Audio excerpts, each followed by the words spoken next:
Welcome to the Learning Can't Wait podcast, a Full Mind production. At Full Mind, our vision is to ensure every child has access to an exceptional education. Each episode, we will be joined by pathfinders within and around the education space who are bringing about transformational change on behalf of deserving students. I am your host, Hayley Spira-Bauer.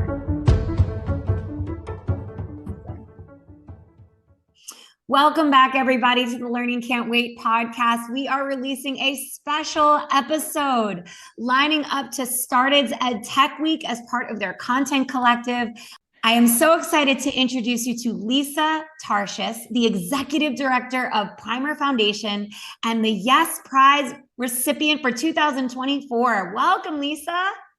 Hi, Hayley. Thanks so much for having me. I'm so excited to be here.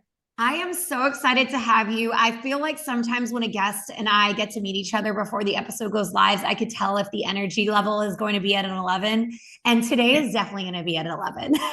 For sure. We're kindred spirits. We're going to have to connect further offline. I think that's going to definitely, I know that's going to happen. Yeah. One, congratulations on winning the Yes Prize just a couple weeks ago in New York. What a huge accomplishment. I know that must be exciting for you and your organization. Thank you so much. It's incredibly exciting. And yes, surprise to everybody who was there. We had 25 semifinalists who are all doing incredible work across the education space. And we met together in New York for what we thought was going to be a day and a half of learning and team building and all that kind of stuff. And lo and behold, the second afternoon, they just announced the winners and some changes to the Yes Prize and all of that. So we were all definitely very surprised and very excited to be the winner. It's an incredible opportunity and going to really make some big changes and some big opportunities for our current families and for future families. So it'll be awesome.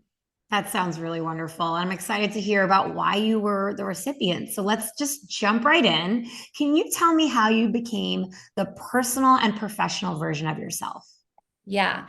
Hayley, I love that you start every episode with this question. And I think it really just for so many of us gets at the core of who we are as people. So for me, my story starts with my grandparents, quite honestly, who came here with nothing but what they were wearing. And my grandfather did drywall and they worked really hard to build a life for themselves and a business and a family. And one of the things that my grandfather always said is the one thing that no one can take away from you is your education.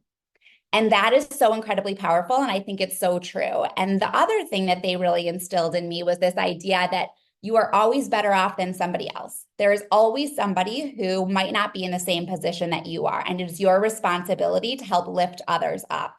And so from a really young age, that sort of translated to me into philanthropy and opportunities to help other people. And my grandparents were really involved in that.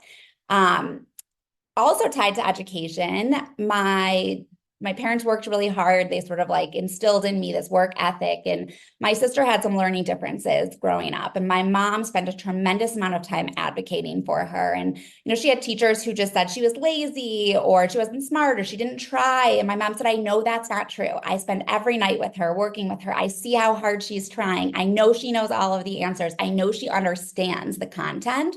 And for some reason, she comes in and she fails the test or she can't perform at the level that, that we knew she could.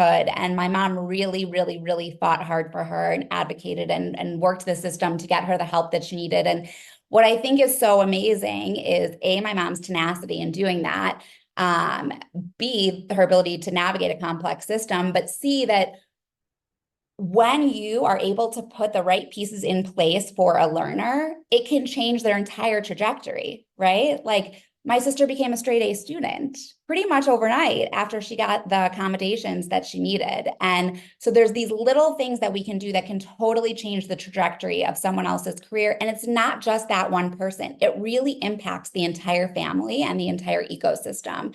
And so me and my other sister were impacted too. And it just, it's such a great testament to what we can do and what the change in education systems today are doing as well. So really excited to be a part of that journey.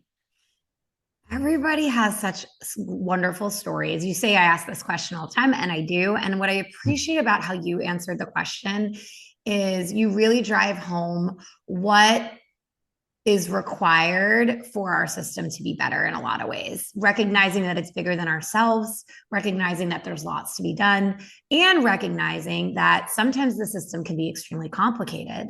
And having the right mindset, tools, and tenacity allows for navigation of that, which not everybody has.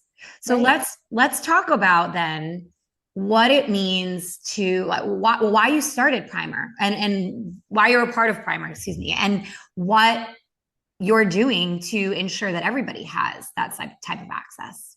Yeah. So Primer provides a personalized in-person education to students wherever they may be. And 90% of our students come to us behind grade level in reading and or math. And so we know that in any given class, right, you might have students that are struggling with different things, that are working on different things. And so often, or how our education system was created was that we're going to spend X number of days on this chapter, this curriculum, this piece, and then we're going to move on. And if you get it on day 2, you're still stuck learning it for however many days. And if you don't get it by the time we're moving on to the next chapter, sorry, there's not a whole lot we can do. We have to move on, right? But we know that education builds on each other. And so when we hold students back, or when we continue to move forward without students understanding these foundational pieces, we're not only leaving them behind in that one task or that one concept area, they're not going to have the foundation to build on any of the other pieces. So what we do at Primer is we do a combination of in-person learning and virtual learning. We bring some of the best educators from all around the country to our students, so that when we have students in areas where educators might not want to go, right, they're not missing out. They're still having the best of education. We use some of the apps that exist out there to personalize for our students. And we have our own proprietary dashboard. And so all of the information is feeding back into the dashboard and then elevating for our educators where someone's struggling or what's not working. And one of the things I love too is they're constantly doing a spiral review. So like personally, I would learn something for the test and then forget it a couple days later. Like, sorry, that's just, how I got through the education system. But with these foundational concepts and the spiral review, you can't do that, right? So we can feed things back to students if we realize they don't actually have a grasp of the concept that they're going to need further down the road. And that's just been game changing. The other thing that I think is super interesting about our model is we really put students in the driver's seat of their own education. And part of the way we do that is through what we call pursuits, which is essentially project-based learning. But students spend a third of the day really diving deep on what they're interested in. So that could be writing and recording a song, starting a business, learning about volcanoes, right? Like sort of you name it, and it could be that. And when you walk around our studios in the afternoon, you may see 10 kids and each of them are doing something different. And we really try to connect into that. So like, here's a perfect story. We had a 4th grader who was really struggling with percentages, just like couldn't figure it out. And I was there, I watched this entire thing unfold. She was starting a jewelry business. And the educator sat down with her and said, well, you're going to have a sale. And so let's talk about it. Okay. Well, now we're taking something that's otherwise just a concept on a list of concepts, and we're tying it to something that matters for this individual, for this child. Inside of 5 minutes, she understood percentages. Whatever wasn't clicking clicked for her, right? Because she was able to take this and put it into the context of what mattered for her. We had a kid who wanted to write and record a song. And so we helped that kid get as far along as we could. We found the kid a recording studio in town, and the kid and a parent went and spent 2 days at the recording studio, saw all of the back-end engineering, which is awesome. But what's even better is when the kid came back, the educator worked with that kid on, okay, now you have these relationships, right? How do you keep those relationships? How do you leverage that? How do you stay in touch with this studio if this is something you think you want to do for your career? And so school isn't just reading and writing and science and social studies. Or school shouldn't just be, in my opinion, reading and writing and science and social studies. We have to be teaching kids the skills that they're going to need to be successful in today's world, whether that's AI or that's tech or that's coding, right? Or that's just taking something from idea to implementation. There's so many things that we do every single day that everybody in this world is going to need to know. And I think at Primer, we've created a system and a place that allows us to really do that. It's such a true story. I think about, I'm super nerdy. I studied in school. I was heads down. If I could do well on a test, that was like enough reinforcement for me. And I, at the time, didn't know I had a learning disability that I know I have now. Well, I have ADHD, so I'm neurodivergent, Okay. but I didn't know that then. And my husband is an artist and his brain works really differently than mine. And until he discovered art in school, which, by the way, happened in late high school, Yeah. he didn't succeed in school. He struggled. Right. And then he went on to go to college for art and makes a career out of it and is a happy person. And had he not had the opportunity in late high school, maybe that wouldn't be his trajectory. And how much better would his feelings about school be and his school-based career been had he discovered it earlier? Right. And imagine all of the opportunities that could have existed to teach him math inside of art, right? To teach him science inside of art. Art has all those components. What happens when you mix colors? Okay, well, that's a chemical reaction. That's like, we can talk about so many of these concepts inside of the area of interest to that student to make them relevant for that student.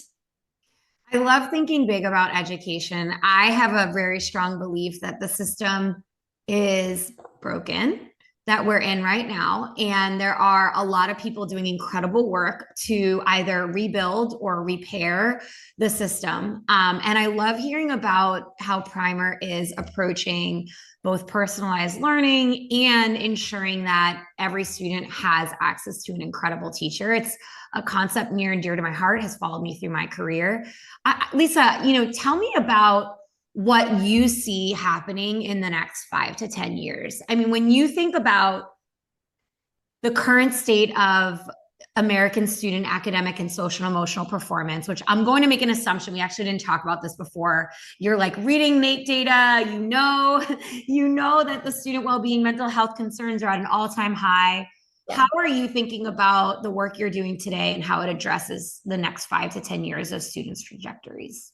Yeah. So I think about it in two ways. And we just launched this really exciting program called the Primer Fellowship, so last year we had over 1,500 educators from 42 states apply to want to open Primer schools in their area. And so we put our heads down and launched this Primer Fellowship, and we're really excited about it. And what it allows us to do and educators to do is to open schools in their communities, right? So it's for the community, by the community.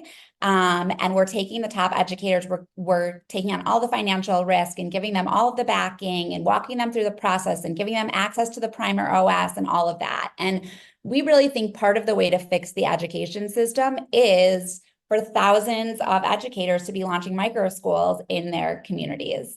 And for that schooling to happen on a small personalized basis. Because I run the foundation, I work a lot with our schools that are in underperforming areas or, in low income areas, high poverty, high crime, and those sorts of things. And so we see a lot of mental health pieces in those places as well. And we have like pod-based studios, right? So K through 2 is together, 3 through 5 is together, and 6 through 8 is together. And one of the things that's been amazing to see is for some of our students, quite honestly, the Primer leader in their cohort is either the most stable or the second most stable adult figure in their life over that 3-year period. And that's not because the adult figure doesn't want to be stable in their life, right? But they may live in a household with a single parent who is busting their butt and working super hard to put food on the table and keep shelter over their head and do all the things and be present when they can be present, right? But to have another very stable person in their life who can say, hey, I'm noticing this, or I'm noticing that, or seems like this thing happened and we need to talk about this, right? We need to figure out how to get past this, and who can really provide those pieces and those support. That's been incredibly moving. And I think that's the wave of the future also. It's easy to get lost in a big school. And it's easy to have, I went to school, my high school is 1,600 kids, which is not huge.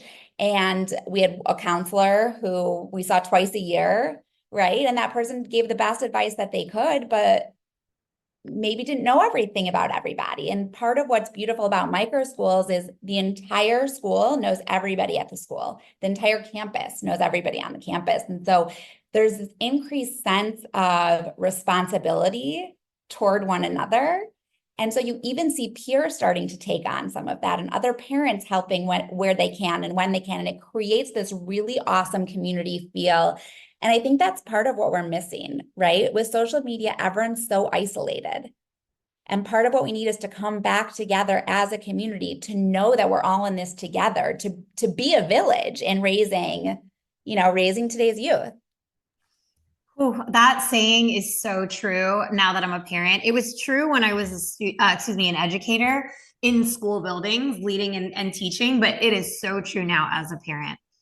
Totally. I think a lot about different models for schools, and I have the good fortune of getting to meet people who do all sorts of work, public, private, community schools, now micro schools.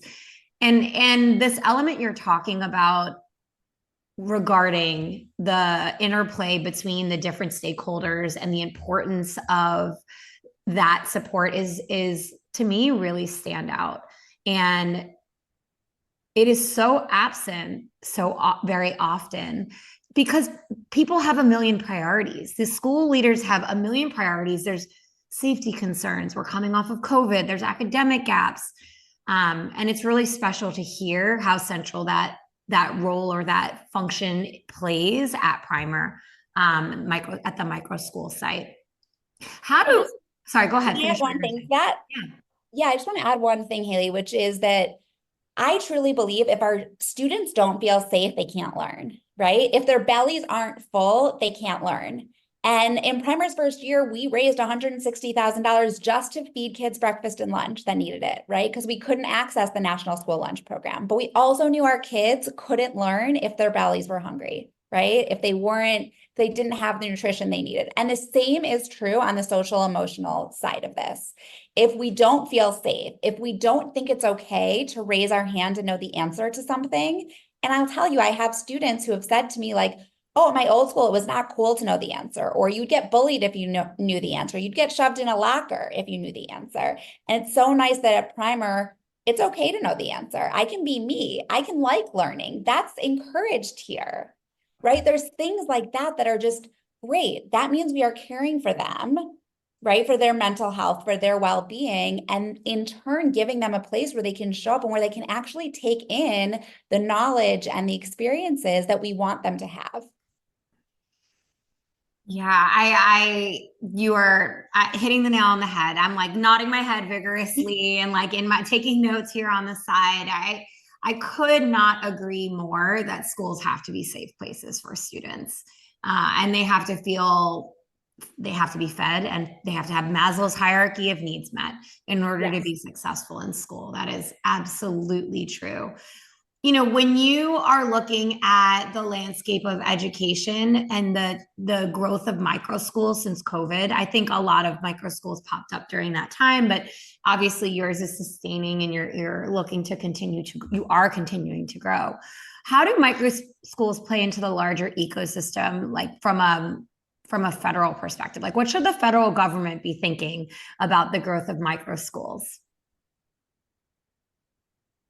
That's a really good question. So there's two pieces that I really think here. One is that every family deserves the opportunity to send their kid to the place that's right for them, right? And if you think back to the story I told you about my sister, had she been in a smaller school or in a school where they were learning in different ways, someone probably would have uncovered her learning differences a whole lot earlier.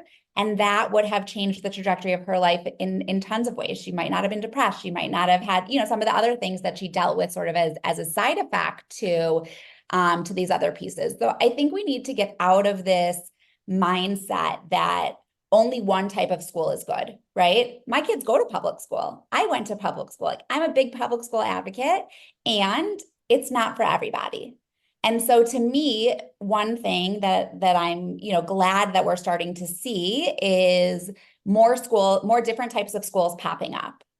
And I think that's especially true in rural areas and as well. And so that's one piece. The second piece is, if we want families to be able to choose where they're going to send their kids to school, we have to also create all the pieces that go around that.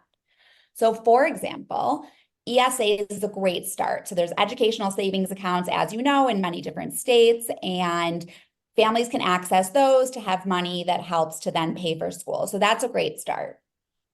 Well, it doesn't include transportation. That does, you could use your ESA money toward transportation, but on the whole, doesn't include that. If you were at a school that was part of the National School Lunch Program, that didn't transfer over. If you were a student who needed access to speech or OT or PT or anything like that, that didn't transfer over in the same way. So we're sort of scratching the tip of the iceberg in a very big way. I'm not minimizing, right, what educational savings accounts are accomplishing, and I think that they're remarkable. And I would love to see the government continue to think about how do we really allow parents the choice? Because choosing between one environment, but then having to make the choice that your kid's not going to get the food that they need or not going to get the additional services that they need, we put parents in a really tough predicament that doesn't fully allow them to make a choice. And I think as we continue to expand this out, which it looks like it's, just passed in some additional states on the docket in other states for this coming year. So as we continue to do that, I really hope that we'll also continue to think about everything that surrounds it. Lisa, it is really interesting for me. I have very limited knowledge, total transparency about the micro school movement. More other than that, during the pandemic, all my friends said they wished I opened one. Yeah. I'm sure. They knew I was teaching my 4-year-old, doing preschool with him every morning for an hour. And they're like, can we just drop our kids off? Yep. I asked a bunch of my teacher friends the same thing. And I'm wondering what the experience of being a teacher is like at a primer site. Yeah. So at primer, teachers really get to go back to, or we call them primer leaders because they're really more than a teacher, right? So they are teaching part of the day. They are also managing the studio. They have a lot of autonomy in terms of the curriculums that they want to use, right? They're given sort of a breadth and a depth and scopes and sequences, but then they're able to say, oh, I really like how this company does this thing, and I'm going to use that for this lesson. I'm going to use this for another lesson. And they're able to put things together in those ways. They're able to come up with some of the pursuits that they want to do. So part of the pursuits piece is exposing students to things they might not know about, right? And also letting them go deep into what they're really passionate about. And some of our micro school leaders have amazing talents, right? And they're able to bring that in through pursuits and to share a piece of themselves. And for the students to be able to see them light up about these other things is really powerful. But I think the one thing that we hear most often from our primer leaders is it's so refreshing to go back to why I originally went into teaching. I get to interact with the kids. I get to interact with the parents. I get to be creative. I'm sort of free from a lot of the red tape that existed where I was before this. And that to them is a breath of fresh air in a way that just feels good to them about wanting to stay in this profession. And we know now more than ever that teachers are struggling to stay in this profession. The attitudes about the profession are at an all-time low.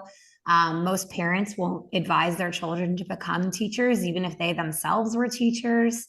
It's a problem that I see regularly and is really impacting the state of education, both holistically and on an individual level. For sure. And I think there's things we can do to change that, right? So at primer, teachers on average are, making 20% more than they were making at their job before that, right? They have equity in the company. So they're helping to build we have an in-house engineering team, and so many of the things that get built in our engineering team is because a teacher, an educator, a primer leader will come to us, or even a student will come to us and say, hey, it would be really great if I could X, Y, or Z, or the way I'm looking at this on the dashboard, I'm having trouble comprehending it. Could we do it visually instead? Or could we represent it in this sort of way? And I think that's what makes Primer OS so powerful, is that it's being built from the ground up, right? And it's being built by what we're hearing are the needs and the desires from the students and the educators. Yeah, educators are brilliant. There's a reason why this profession deserves more compensation and more respect, and in so many other places it gets it. Glad to hear that your community feels like respected and valued in the ways that you're sharing, and it definitely makes my educator heart happy.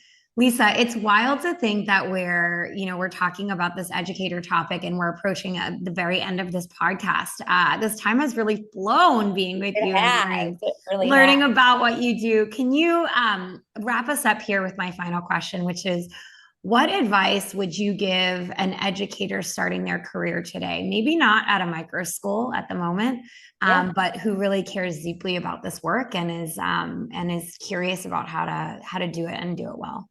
Yeah.